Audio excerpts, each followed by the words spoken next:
Yo, I'm Toycat, and I am pro animal cruelty. You heard me correctly, I think we should be able to do harmful things to animals in Minecraft. And the reason I think that is because Minecraft has repeatedly started to limit what you can do within the game for the sake of animal cruelty. For example, deciding against the ability to ride dolphins, or to tame foxes, or even just add sharks as a whole to Minecraft. And on the surface, it looks ridiculous the number of things they're not adding to the game for animal cruelty reasons. However, when you remember that Minecraft is a perfectly realistic game and that people would see animal cruelty in Minecraft and then go do it in the real world, that makes perfect sense. I say that Minecraft is a perfectly realistic game while I drink my magical green juice that lets me jump higher, and then use my enchanted diamond shovel to beat to death the mystical cube monster, which of course when it dies will allow me to craft this item, which somehow allows me to store 1,700 diamond blocks, all of which are individually the same size as the cube. You know what? This doesn't make a lot of sense, does it? And even if we set aside the realism concerns,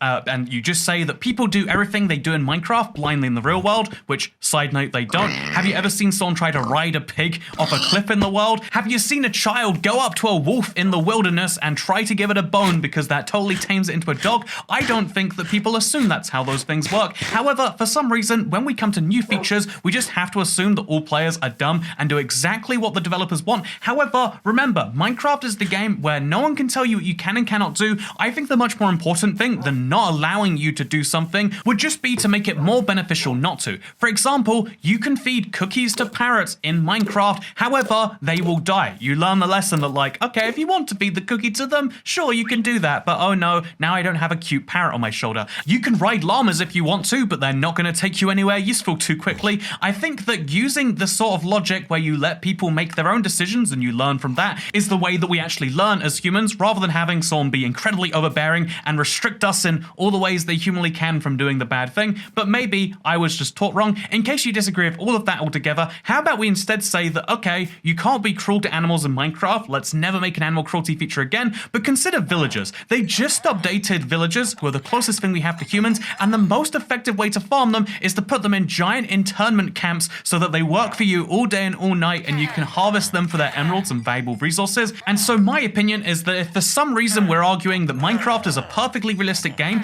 and that people do exactly what you do in Minecraft in the real world, while also assuming that there are a large number of Minecraft players who are children who don't know any better than what the game tells them, then maybe we should be concerned about the genocidal generation that Mojang is currently raising in front of us. Why is this not our primary concern? By the way, hello, I'm Toycat. Welcome back to a controversial opinions video. I wanted to go through some hard to swallow pills that are really important to get out there, and that first one about cruelty to animals is one that I think is really important to hear, about how keeping up appearances over actual function is not a good idea, and that it's going to be a somewhat common theme, I imagine, because the second controversial take is I think that they should end snapshots. This is something really controversial, especially amongst the YouTube world, because we love to look at the weekly snapshot and see exactly what's going down in there, and to dissect an update long before it's ever come out, just in the kind of preview phase. However, I think that if we're thinking about snapshots as being a way to show the players what's been happening and to get feedback, as well as to get, like, you know, bug testing and stuff like that, then I think the way to do that is to make them the most interesting, exciting, and useful that they can be. And I think that the most excitement comes from big drops, not weekly changes. I think that when a snapshot comes out and it adds one new block to the game, no one's really too excited. When a snapshot comes out and they've entirely changed, the premise of how the game generates, that gets people really crazy, as it turns out. When they add a new structure which comes with its own set of blocks and a new mob, now people are really excited and they start to actually do this beta testing in a more useful way. I think snapshots were an incredibly innovative idea when they came to the game all those years ago. However, it's been a little bit of time now, and I think they've aged a little bit poorly, especially given the way that people will wait for a snapshot and they immediately dissect the feature before really giving it time to be finished, meaning Mojang developers feel pressured to have a 100% complete feature before they even release it in what is meant to be a form of testing. I think that the way every other game works, where they just add all of the content they want to add to the game and then they have a big pre-release where people see it at once, is the most interesting way of doing things, and we can see this literally inside of Minecraft itself. In between every update, they do a big gap where there's no snapshots, and they release it all in one starting snapshot, like the start of the pre-releases. In this case, we got frogs, frog lights, and the new sculpt blocks. They were all very exciting to see them in the game together, rather than being split up and seeing them one at a time. I think it's much more exciting to see them that way, and so I think there's two easy solutions. Either just wait for a big pre-release, which comes games maybe a couple months before the main release, or I think that the Mojang way to do this would be to have monthly snapshots instead that contain more content. Every monthly snapshot would be exciting, as opposed to right now we have one in every 2 to 5 snapshots where something interesting happens. Otherwise it's just bug fixes and people go, oh, this isn't a real snapshot anyway. And so wouldn't it be better if the excitement curve was a little bit higher, because every snapshot would contain something brand new in an interesting way, or at least the majority? I think that it definitely would, and that is why they should end snapshots and work out a better system to replace it, because right now we've got a lot of mixed systems that don't work so well. Also, it would work better with the Bedrock beta system. You could line those up in a very useful way. Speaking of lining things up in a useful way, I think that Redstone is a bad system, and I don't just think that because it's difficult, which is what a lot of people will try to characterize this as. There are two types of players in Minecraft. There are those who understand Redstone, and there are those who total noobs who don't think it's a great system. You either farm with auto farms and that's your entire Minecraft experience, or you're a lame nerd who doesn't understand this stuff. However, I'm just going to posit my reason why I think it's a bad mechanic. I don't think that it's necessarily terrible for everyone. I just think it's terrible for most players, because the majority of people who try to get into Redstone will not understand it entirely intuitively. The reason for this is because Redstone is designed sort of like electricity, in that it uses all these complex logic gates which it can use to do all sorts of weird things, but then it works as a constant signal rather than having a kind of an electricity flow where it has to come from one place to another. This adds a layer of confusion already. There are so many ways to activate Redstone, as well as so many ways to actually use it on the other end, and then there's so many ways to send it from those two places to each other, and then there is the next level of all the weird bugs and glitches and problems in Redstone that just don't make any sense to the casual end player. Why would you ever use cauldrons in Redstone? Well, I mean, you clearly don't understand the triple bud fleep floop clicker. And yeah, so in general, when you look through at Redstone, I would say the reason it's a bad mechanic is because it's not immediately intuitive how these sorts of things work. It can be a mechanic which gets more complex as people go on. However, the majority of people who use Redstone and the majority of uses of Redstone are things that people find from tutorials, whether that's on YouTube, whether that's from their friends, whether that's from an image they found on Reddit, but people generally have to follow tutorials to get value done. I think a much more fun way to use Redstone is when you try and build things by yourself. However, this is something the majority of Minecraft players will never touch. And sure, there's an argument that just because the majority of people don't do something, it's not necessarily bad, but in the case of Redstone, I think that it totally is. I think that if a mechanic is not straightforward enough that, at least 5 or 10 or ideally 50% of players can understand it at first glance or first play around with, then maybe it's got some issues. And when we build the game around these mechanics, which are very tricky, we just kind of make the game less accessible to the end player, maybe in a good way in your opinion, but in my opinion, definitely a bad one. And that is an example of keeping up the appearances of being an incredibly tech game over the actual functions of how that works and how you can understand that. And maybe I'm just dumb here. In fact, you probably are going to think I'm dumb for this next opinion, because I think that WASD, W-A-S-D, is worse than the left stick for controlling Minecraft. This is kind of controversial because mouse and keyboard is generally regarded in most games as being the best input method, and it goes without saying that if you're doing this sort of stuff, any form of competitive PvP, you're going to want to have a mouse. It's going to be better.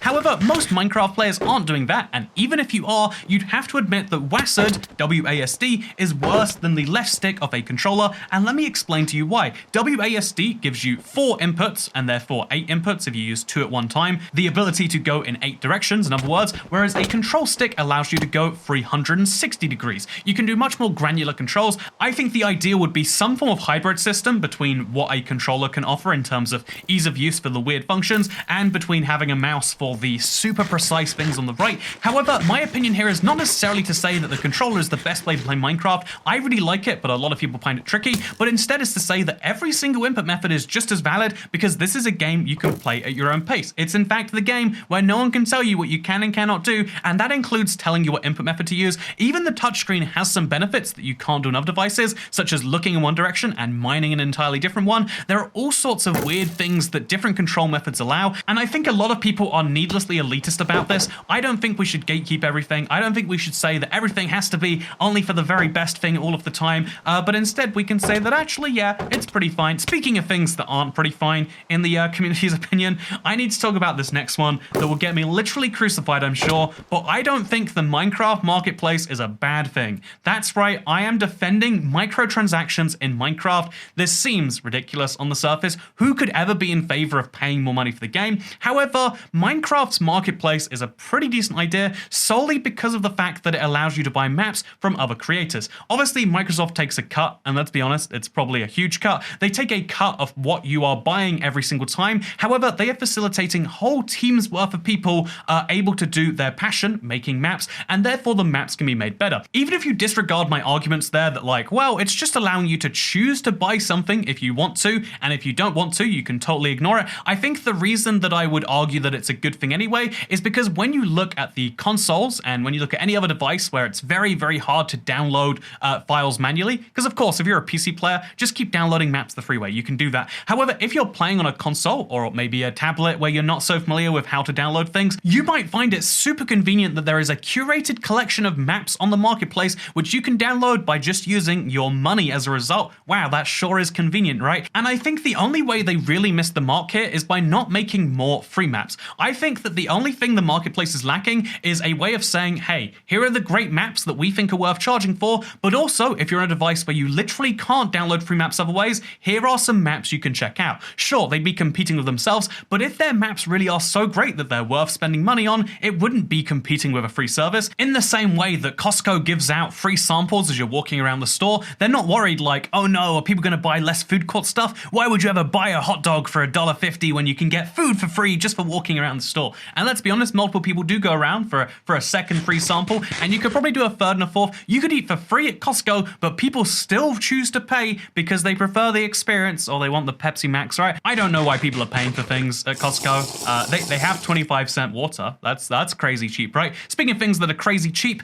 bug fixes. Bug fixes are something people talk about all the time, and they talk about it in incredibly charged ways. You'll hear people say things all the time like, we should just make the next update solely a bug fix. Let's get round to just catching up with parity and bug fix features. However, let me posit this question. If I were to offer you, two versions of a Minecraft update, one which is just this long list of bug fixes, or this singular feature, it's a very exciting new dimension, who knows what's going on there, I think everyone would choose the second thing. Because the thing that people really mean when they say I want bugs to be fixed is they have one particular bug in their mind that annoys them and they would like that to be out of the way. Or maybe it's multiple particular bugs. However, the truth of Minecraft is there are thousands of active bugs, some of which are easy to fix, some of which are hard, and lots of people really want some bugs fixed, but probably don't want others. I think that at some point, after 5 years of a bug being in the game, it kind of just becomes a feature. Take, for example, Open to LAN. This is a bug that everyone abuses on the Java edition to switch out of survival, even though the game mode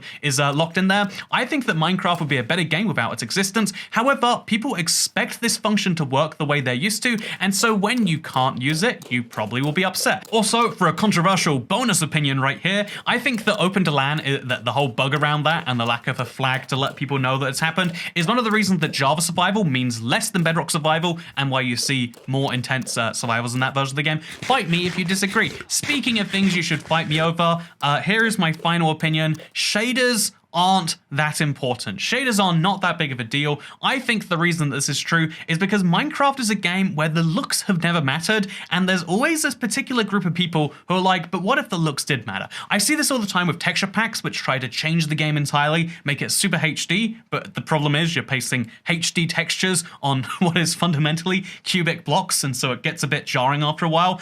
You see this with shaders, and you see this even with Minecraft's own RTX. They released an incredibly detailed set of shaders effectively inside the game itself. They did it for free. They went through all of this effort. However, how many people actually play with RTX on? I'll give you a clue. It's about 0.1% or something. And off that 0.1%, I bet a lot of those people also turn it off because RTX is incredibly draining, and the same is true for shaders. The same is true for using super HD textures, or at least it used to be. I'm not sure if in modern Minecraft that's true, because I haven't cared in a long time, and I think that this is one of those examples, but on the micro personal level, of why keeping up appearances over actual functions is not a good idea. I think that in reality, we care much more about function over form. Form has a great value to us, and things looking great is wonderful, but I think we should care about the functions of things, whether that's on the stance of animal cruelty, we should care about being able to do things. Whether that's on the marketplace, sure, it's a terrible, idea of adding microtransactions, but it's the value that it really adds, and it's true for shaders as well. These have been my controversial opinions. I hope you all enjoyed coming along for the ride. Thank you very much to Samuel for editing this video. I hope that you enjoyed them. I really enjoyed looking at the edits on this one, and so if you did too, make sure to like, because this sounds fake, but he likes seeing the likes in the video. It's a way of letting people know how many people have seen and enjoyed the thing that he made. Or if you want to do something for me, you can subscribe, perhaps with those notifications turned on, because controversial opinion, I think you should be in charge of what you watch on YouTube, and one of the easiest ways to encourage the algorithm to recommend in a particular direction is by subscribing. Thank you for watching, and I'll see you next time. Bye.